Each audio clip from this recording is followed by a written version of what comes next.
Hello students, स्वागत है आपका फिजिक्स हिंदी के इस यूट्यूब चैनल के अंदर। तो पिछले लेक्चर्स में मैं चैप्टर नंबर 3 यानी कि इसे बोलते हैं मानव जीवन एनसीईआरटी पे बेस्ड मैंने पहला टॉपिक को खत्म कर दिया। इसमें नर भाग को थोड़ा सा मैंने बताया था और उसके आगे से उसके नाम है जो प्राथमिक लैंगिक अंग है, सेकेंडरी लैंगिक अंग यानी कि द्वितीयक लैंगिक अंग है, उनके बारे में मैंने पढ़ाया। और मैंने पिछले वीडियो में आपको ये न्यूज़ भी दिया था कि जो मैं अब आगे से जो लेक्चर बनाऊंगा आपके लिए उसमें विथ नोट्स दूंगा। तो आज का जो मेरे पास टॉपिक है ब्रिसर्ट की संरचना, इसका मैं अपने नोट्स यहाँ स्क्रीन पे शो करूंगा। यहाँ से आप अपना कॉपी कर लीजिएगा छाप के। तब तक फिर सीखिए। आइए स्टार्ट करते हैं इस स्ट्रक्चर को। मेरे साथ सीखते जाइए और उसके बाद से फिर उससे नोट से आप छाप लीजिएगा ताकि आपका भी समय बचेगा, मेरा भी समय बचेगा। तो चलिए लेट्स जस्ट स्टार्ट। बिना देर किए हुए पढ़ते हैं ब्रिसर्ट की संरचना। तो मैंने आपको बता चुका था पहले क्लास में कि ब्रिसर्ट जो होता है वो एक जोड़ी पाया जाता है। इसकी लंबाई 4 से 5 सेंटीमीटर तथा चौड़ाई 2 से 3 सेंटीमीटर होती है। यह हमारे बाह्य उदरी व्यवस्था को प्रदर्शित करता, अर्थात कि यह जो वृषण होती है एक जोड़ी वृषण कोश में हमारे शरीर से बाहर होता है। किस कारण बाहर होता है? तापमान के कारण होता है, क्योंकि युग्मक जनन की प्रक्रिया के लिए उचित तापमान चाहिए हमको। 2 से 2.5 डिग्री सेल्सियस तापमान कम हमारे शरीर की तुलना में, ये मैंने आपको बता चुका हूँ। तो आप वृषण कोश की संरचना भी मैंने आपको दिखा दी थी, इसको इंग्लिश में स्क्रोटम बोलते हैं। तो अब वृषण को मैं लेता हूँ, उसके अनुप्रस्थ काट की संरचना का हम लोग अध्ययन करते हैं। तो चलिए देखते हैं। सबसे पहले काम क्या करेंगे कि ये रहा वृषण का एक पार्ट में उठाया हूं, उसकी अनुप्रस्थ काट की संरचना है। वृषण के अनुप्रस्थ काट की ये संरचना है।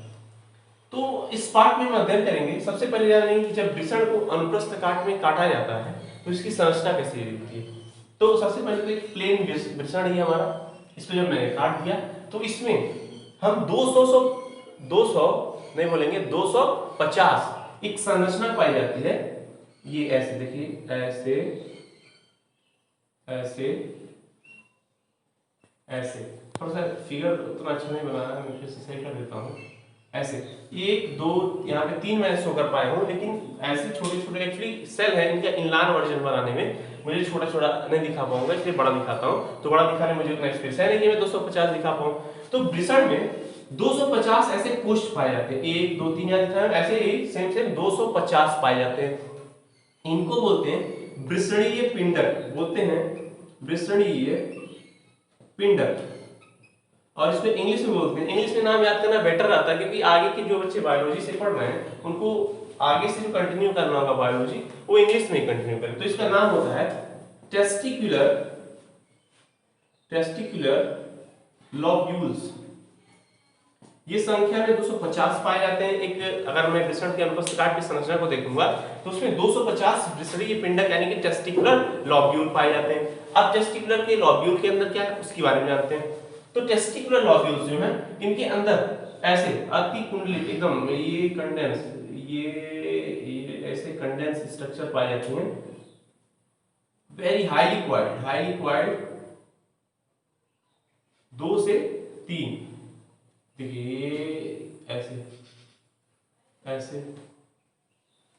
हाईली क्वाइल्ड ऐसे स्ट्रक्चर पाया जाएगा कंप्लीटली ये वृषण में। जो एक वृषणीय पिंडक होगा उसमें 2 से 3 होता है। तो 3 मैंने दिखाया, देखिए 1 2 3। इन संरचनाओं को बोलते हैं शुक्रजनक नलिका। क्या बोलते हैं? शुक्रजनक नलिका, जो मैं पहले बता चुका हूं आपको। इसे बोलते हैं सेमिनिफेरस, इंग्लिश में सेमिनिफेरस ट्यूब्यूल्स। इंग्लिश में लिखना चाहे seminiferous tubules, spelling SEMINIFEROUS seminiferous TUBULES seminiferous tubules. इसको हिंदी में बोलते हैं शुक्र जनक नलिका। शुक्रजनक नलिका 2 से 3 रहती है इसके अंदर। किसके अंदर? वृषणीय पिंडक के अंदर। अच्छा, मैंने वृषणीय जालिका के बारे में बताया था। ऐसे कुछ जालक लाइक स्ट्रक्चर होती है, इसमें से पड़ी जाती हैं ऐसे ऐसे ऐसे। इस संरचना को बोलते हैं, इस संरचना जो ऐसे ऐसे इसमें पड़ी हुई इसको बोलते हैं वृषणीय जालिकाएं। भी बहुत सारे है ना, इसको बोलते हैं वृषणीय जालिकाएं। और इंग्लिश में बोले तो रेटे टेस्टिस, रेटे रेटे रेटे टेस्टिस इसको बोलते हैं इंग्लिश में। ये पाई जाती हैं। अच्छा ठीक है, अब क्या होता है कि यहाँ से 3, यहाँ से 3, अगर एक सेमनीफेरस ट्यूब्यूल्स है वहां से 3 पाइप निकलेंगी, तो यहाँ पे मैंने जब 3 सेमनीफेरस ट्यूब्यूल्स को 3 कंपार्टमेंट दिखाया था, 9 निकलेंगे। अब ये हाईली कंडेंस होकर यहाँ पे 9 ऐसे पार्ट में हमको सभी ट्यूब एक साथ यहाँ मिलेंगे। मैं यहाँ से जो निकल रही है उसको नहीं दिखा रहा हूँ यहाँ पे, मैं डायरेक्ट यहाँ शो कर रहा हूँ, क्योंकि ये ऐसे पीछे साइड होता है 3D इमेज होता है, तो मैं 2D प्लेन पे बना रहा हूँ, तो 3D पॉसिबल नहीं है। इसे समझ जाइए कि ये 9 जो है यहाँ इस भाग से निकलते हैं, तो ब्रिसट के उस भाग जहां से ये 9 एक साथ निकल रहे हैं, इस भाग को बोलते हैं अधिब्रिसट बोलते हैं। क्या बोलते हैं? अधिब्रिसट। और इसको इंग्लिश में बोलते हैं तो एपिडिडाइमिस बोलते हैं, एपिडिडाइमिस बोलते हैं इंग्लिश में, और ये हिंदी में बोलते हैं अधिब्रिसट। ठीक है, तो ये जब सभी नलिकाएं आपस में यहाँ मिलती है, यहाँ पे एक संरचना बनाती है, उस संरचना का नाम होता है, जब बहुत सारे कंडेंस रहती हैं तो उसको बोलते हैं शुक्र वाहिकाएं, शुक्र वाहिकाएं, और इसको इंग्लिश में बोले तो वासा इफ्रेंसिया बोलते हैं, इसे वासा इफ्रेंसिया बोलते हैं। और उसके बाद से जब ये इतने सारे हाईली कंडेंस स्ट्रक्चर जब नलिकाएं आपस में मिलेंगी, तो अब भाई इतना सारा जाना थोड़ा सा क्या होता है, कॉम्प्लिकेटेड संरचना को बना देता है। तो अभी क्या होता है, सब एक जगह मिल जाते हैं, ये अब सिर्फ एक ही ट्यूब जाता है आगे, बाकी का सब यहीं मिल जाते हैं एक में, और बाकी जाता है लास्ट फाइनली एक ही ट्यूब। उस ट्यूब का नाम हम देते हैं शुक्र, शुक्र शुक्र नलिकाएं, शुक्र नलिका बोलते हैं शुक्र नलिका, और इसको इंग्लिश में बोले तो वास डिफरेंस बोलते हैं, वास डिफरेंस। अगर मैं थोड़ा सा स्पेलिंग डिफरेंस, शुक्र नलिका, और यहाँ शुक्र वाहिकाएं हैं, बहुत सारी नलियां थी, उसको बोलते हैं वासा इफ्रेंसिया। लेकिन कंफ्यूज मत होइएगा, वासा इफ्रेंसिया और शुक्र नलिका में कंफ्यूज मत होइएगा। जब बहुत सारी नलिकाएं आपस में मिलती हैं, शुक्र नलिका की बहुत सारी नलिकाएं आपस में मिलती हैं, तो उसको बोलते हैं शुक्र वाहिकाएं बोलते हैं, इंग्लिश में वासा इफ्रेंसिया। लेकिन यही जब स्ट्रक्चर एक साथ होकर एक सिंगल पाइप बनाती है, तो उसे वास डिफरेंस यानी कि शुक्र नलिका बोलते हैं। तो ये रहा मेरा कंप्लीटली ब्रिसट का स्ट्रक्चर। अगर कोई इसके ब्रिसट के बारे में जो मैंने पर्सनली नोट्स बना के रखे थे वो मैं आपको दे देता हूं, और तब तक आप इसे नोट कर लीजिए, यहाँ इस डिस्प्ले पे शो कर रहा होगा। मैं पूरा अपना जो पर्सनली जो मैं पढ़ा था वो नोट्स को मैं शेयर कर रहा हूँ, आप देख सकते हैं, उसको छाप सकते हैं, ब्रिसट के बारे में लिख सकते हैं। तो आप अभी तक लिख लिए होंगे जैसे कि मैंने दिया था। तो अब मैं ये बताना चाहूंगा आपको कि अब इतना स्ट्रक्चर जानने के बाद मुझे क्या अब जानना है, ब्रिसट की संरचना जान लेने के बाद अब मुझे मेनली जो पार्ट बचा हुआ है ये जो अतिकुंडलित संरचनाएं हैं। आखिर ब्रिसट का कार्य क्या है? ब्रिसट नर युग्मक उत्पन्न करता है भाई, नर हार्मोन उत्पन्न करता है। तो ये कैसे उत्पन्न करता है, कहां से उत्पन्न करता है, इसके बारे में बताने जा रहा हूं। तो ब्रिसट के अंदर जो संरचनाएं पाई जाती हैं, ब्रिसणीय पिंड इसके अंदर पाई जाती है अतिकुंडलित संरचनाएं, इसको बोलते हैं शुक्रजनक नलिका। शुक्रजनक नलिका में ही दो कोशिकाएं पाई जाती हैं, सर्टोली कोशिका और सर्टोली कोशिका और शुक्रजनक कोशिकाएं, दो कोशिकाएं पाई जाती हैं। और देखिए शुक्रजनक नलिका है 1 2 3, इन दोनों के बीच बीच में कुछ खाली जगहें होती हैं, ऐसे ऐसे, यहाँ अंतराकाशी स्थान इसे बोलते हैं। और इसको बताने से पहले मैं चाहता हूं कि चलिए आइए शुक्रजनक नलिका को यही अनुप्रस्थ काट में काट के देखा जाए, यानी कि जो नलिकाएं ऐसी रखी हुई हैं और मैं इसको ऐसे काटता हूं और आपको ऐसे सामने से व्यू, टॉप व्यू दिखाता हूं कि आखिर नलिकाओं में है क्या। तो ये नलिकाएं हैं, तो इसे आप छाप लीजिए, तब तक मैं इसे मिटा देता हूं। तो शुक्रजनक नलिकाएं जो पाई जाती हैं 3, तो मैं उनको काटता हूं और उनकी संरचनाएं कैसी होती हैं मैं दिखाता हूं। उसके बारे में भी मेरा नोट्स है सामने आएगा, आप भी अब इसके पहले ही ले जा चुके हैं। तो आइए मैं स्टार्ट करता हूं। शुक्रजनक नलिकाओं के बारे में आप तो लिख लिए होंगे, लेकिन मैं यहाँ पे दिखा देता हूं क्या होता है इसमें। देखिए जब इनको काटते हैं, मान लीजिए तीनों है तो तीनों में लिख चलता हूं, और मानता हूं कि लगभग सब गोलाकार ही है, 1 ये रहा 2 और एक रहा ये 3, ये है नलिकाएं। इनको गोलाकार दिखाने मतलब क्या था कि नलिकाएं हैं तो इन्हें गोलाकार ही शो किया जाए। चलिए ये नलिकाएं, तीनों नलिकाएं जो अब मैंने ऐसे थे, सब लोग अतिकुंडलित थी, लेकिन मैंने एक काट के टॉप व्यू दिखा रहा हूं, ऐसे आपको दिखता है कुछ। तो इसमें आप क्या समस्याएं पाते हैं, पाएंगे 2 कोशिकाएं सब में, जैसे इसमें पाया जाएगा उसमें वैसे इसमें भी होगा और ऐसे इसमें भी होगा। तो देखिए इसमें क्या होता है, ऐसे ऐसे ऐसे फिर ऐसे फिर ऐसे फिर ऐसे सब में ऐसे ऐसे होंगी, जैसे एक में होगा वैसे दूसरे में भी होगा, ऐसे ऐसे ही। ये डिपेंड करता है, आप आकार अपने आप से बना सकते हैं, ठीक है।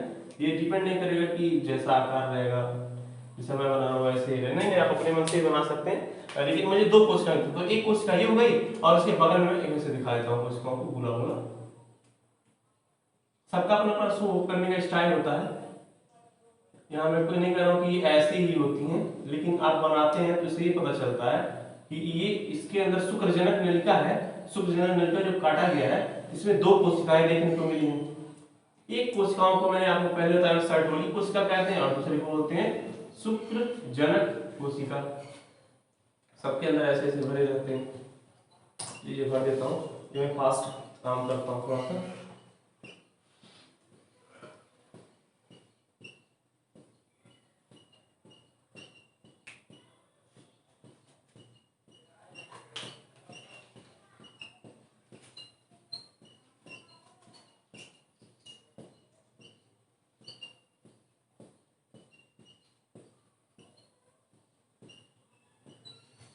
जब शुक्रजनक नलिकाओं को काटता हूं, मैं तीनों नलिकाओं को काटा हूं, तो दो समस्या पाया हूं।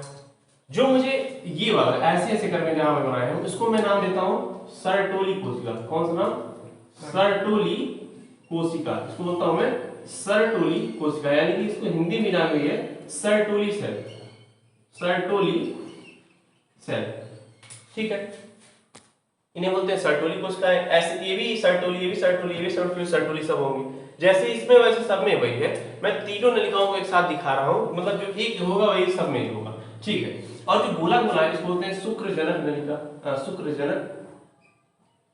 शुक्रजनक कोशिका, या इसको जनन कोशिका भी बोलते हैं। इसको इंग्लिश में बोलते हैं स्पर्मेटोगोनिया सेल, स्पर्मेटोगोनिया सेल, और इसे बोलते हैं सर्टोली सेल। अब देखिए स्पर्मेटोगोनिया जो सेल है इसमें क्या होता है? विभाजन होता है। विभाजन के थ्रू इन्हीं कोशिकाओं से विभाजन करने से हमारा जो नर युग्मक शुक्राणु जो संरचना हम देखते हैं ना फिल्मों में, ऐसे एक फिल्म आई थी विक्की डोनर, उसमें दिखाता है, तो ये जो शुक्राणु होता है हमको देखने को मिलता है। और ये वाला जो निर्माण होता है ये शुक्राणु हमारा, वो कहां से होता है? शुक्रजनक कोशिकाएं की स्पर्मेटोगोनिया सेल से होता है। अब रही बात भाई, आप मान लीजिए मैं ही हूं, अगर बोलता जा रहा हूं तो मेरी एनर्जी लॉस होगी, तो मुझे एनर्जी चाहिए। उसी तरह ये काम कर रहा है शुक्रजनक कोशिका, ये काम कर रहा है शुक्राणु निर्माण की प्रक्रिया कर रहा है, तो इसको भी एनर्जी की जरूरत है। तो साफ बात है, इसे एनर्जी देने के लिए, न्यूट्रिएंट्स यानी पोषण देने के लिए काम कर रही ये कोशिका है सर्टोली कोशिका। तो एग्जाम में क्वेश्चन बनता है नीट लेवल तक भी कि सर्टोली कोशिकाओं का कार्य क्या है? तो सर्टोली कोशिका का कार्य होता है शुक्रजनक कोशिकाओं को पोषण प्रदान करने का। अच्छा, और शुक्रजनक कोशिकाओं का काम क्या होता है? शुक्राणु निर्माण करने का। अब शुक्रजनक कोशिकाओं से ही शुक्राणु निर्माण की प्रक्रिया को शुक्रजनन कहते हैं। और आने वाले वीडियोस में मैं शुक्राणु जनन यानी कि शुक्रजनक कैसे होता है शुक्राणु जनन, उसके बारे में बताऊंगा। सर्टोली कोशिका का क्या कार्य होता है? ये विकसित हो रहे शुक्रजनक कोशिकाओं को पोषण प्रदान करता है। अच्छा, शुक्रजनक कोशिकाओं से शुक्राणु का निर्माण होता है। अच्छा, मैंने थोड़े से पहले ही फ्लैशबैक में जब आप जाएंगे तो मैं बताया था कि यहाँ पे अंतराकाशी स्थान होता है। अब मैं इसे मिटा देता हूँ। यहाँ पे मैं कुछ ऐसे डॉट डॉट करके, मैं इसके पहले जब शुक्रजनक कोशिका शुक्रजनक नलिका के बारे में बता रहा था आपको, तो उसमें कुछ डॉट डॉट करके दिखाया और इसको बोला था मैं अंतराकाशी स्थान। कौन सा स्थान? अंतराकाशी स्थान, यानी कि शुक्रजनक नलिकाओं जैसे कुंडलित होते हैं उनके बीच में जो जगहें होते हैं उन्हीं जगहों को बोलते हैं अंतराकाशी स्थान। और अंतराकाशी स्थान में कुछ कोशिकाएं ऐसे प्रेजेंट रहती हैं, ऐसे ऐसे अपने अच्छा डिफरेंट दिखाना है। और क्या कोशिकाएं ऐसे प्रेजेंट रहती है। इस अंतराकाशीय स्थान में जो कोशिकाएं प्रेजेंट होती हैं उन कोशिकाओं को बोलते हैं लीडिक कोशिका। कौन सी कोशिका? लीडिक कोशिका, या इसे बोलते हैं अंतरालिक कोशिका। अंतरालिक कोशिका, लीडिक कोशिका या अंतरालिक कोशिका। इन कोशिकाओं का कार्य जानते हैं क्या होता है? ये होता है जो नर होते हैं यानी कि मेल होते हैं उनके अंदर सेकेंडरी सेक्सुअल बिहेवियर यानी कि द्वितीयक लैंगिक लक्षण को उत्पन्न करने में सहायता करते हैं। जैसे कि इनके सहायता से क्या होता है? नर हार्मोन टेस्टोस्टेरोन, यानी इसको बोलते हैं नर हार्मोन। लीडिक कोशिका का काम होता है, नीट में क्वेश्चन बन सकता है, नर हार्मोन टेस्टोस्टेरोन का श्रवण करना, यानी कि ये क्या करता है, नर हार्मोन टेस्टोस्टेरोन का श्रवण करता है। तो यही था मेरा शुक्राणुजनन की प्रक्रिया जो रहेगी वो मैं अगले लेक्चर्स में बताऊंगा।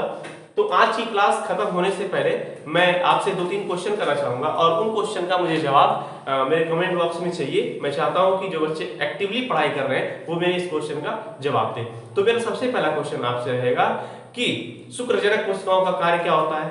क्वेश्चन नंबर दूसरा मेरा ये रहेगा कि सर्टोली कोशिकाओं का कार्य क्या होता है। और क्वेश्चन नंबर तीसरा मेरा ये रहेगा कि लीडिंग कोशिकाओं का कार्य क्या होता है या अंतराली कोशिकाओं का कार्य क्या होता है। इन तीनों क्वेश्चन का जवाब आपको कमेंट बॉक्स में देना है, ठीक है। तो अब मिलते हैं नए लेक्चर में नए जोश, नई एनर्जी, नई पावर के साथ, नए टॉपिक के साथ। अगला टॉपिक मेरा रहेगा शुक्राणुजनन। बाकी का नोट्स तो आप तो छाप ही सकते हैं। तो मिलते हैं अगले क्लास में, तब तक के लिए गुड बाय। पढ़ाई करते रहिए। All the very best.